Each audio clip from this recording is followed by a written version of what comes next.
जंगल में एक कौवा रहा करता था। उसका जीवन अच्छा व्यतीत हो रहा था। उसे अपने जीवन से कोई शिकायत नहीं थी। एक दिन उड़ते उड़ते वह एक तालाब के किनारे जाता है। वहाँ कुछ हंस तालाब में तैर रहे होते हैं।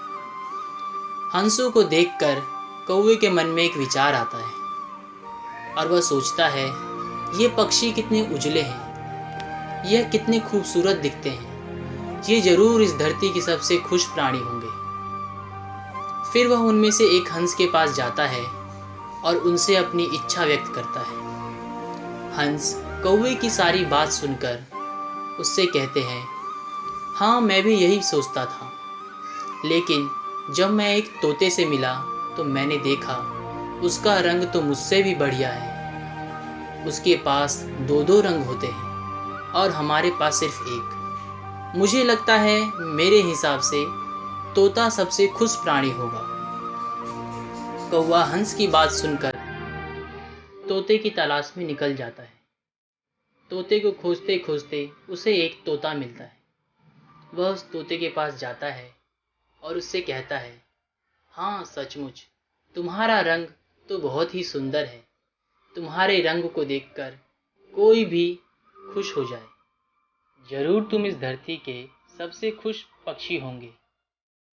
कौवे की ऐसी बातें सुनकर तोता कहता है, हाँ मुझे भी पहले ऐसा ही लगता था, लेकिन जब मैं एक मोर से मिला तो मैंने देखा उसके पास तो दर्जनों रंग हैं, वह भी एक से बढ़कर एक। उसे देखकर तो हर कोई मंत्र मुग्ध हो जाता है।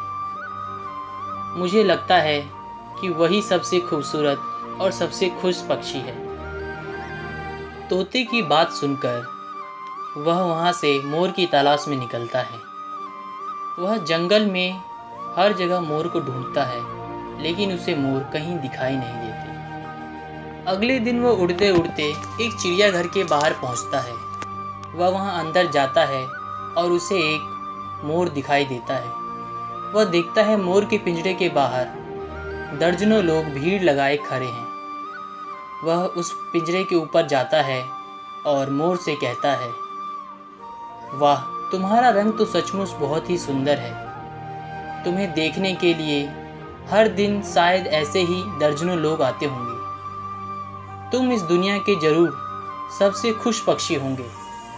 कौवे की ऐसी बातें सुनकर मोर उससे कहता है, हाँ तुम्हें जरूर ऐसा लगता होगा कि मेरा रंग बहुत ही अच्छा है, खूबसूरत है, लेकिन मैं अपने रंगों की वजह से ही आज इस पिंजरे में कैद हूँ। भले ही मुझे दर्जनों लोग देखने के लिए आते हैं, लेकिन मैं यहाँ पे अपनी मर्जी का मालिक नहीं हूँ। मुझे दूसरों के हिसाब से रहना पड़ता है और उन्हीं के हिसाब से काम करने पड़ते हैं। मुझे ऐसा लगता है कि तुम इस दुनिया के सबसे खुश पक्षी होंगे, क्योंकि तुम्हें कभी भी पिंजरों में नहीं रहना पड़ता। तुम इस जंगलों में, इन खुले आसमानों में पंख फैलाकर आज़ादी से उड़ सकते हो और तुम्हें कोई पिंजरे में कैद करने की कोशिश नहीं करता। मोर से ऐसी बातें सुनकर कौवा समझ जाता है कि भले ही हमारा रंग कैसा भी हो, प्रकृति ने हमें कैसा भी बनाया हो, उन सभी का अपना एक अर्थ होता है। तुलना करके हम कुछ भी नहीं पा सकते सिवाय अपने आप को दुखी करने के। हमें उन चीज़ों के लिए खुश होना चाहिए जो हमारे पास है, ना कि उन चीज़ों के लिए दुखी होना चाहिए जो हमारे पास नहीं है। जो व्यक्ति ये बात सीख लेता है वही दुनिया का सबसे खुश प्राणी है।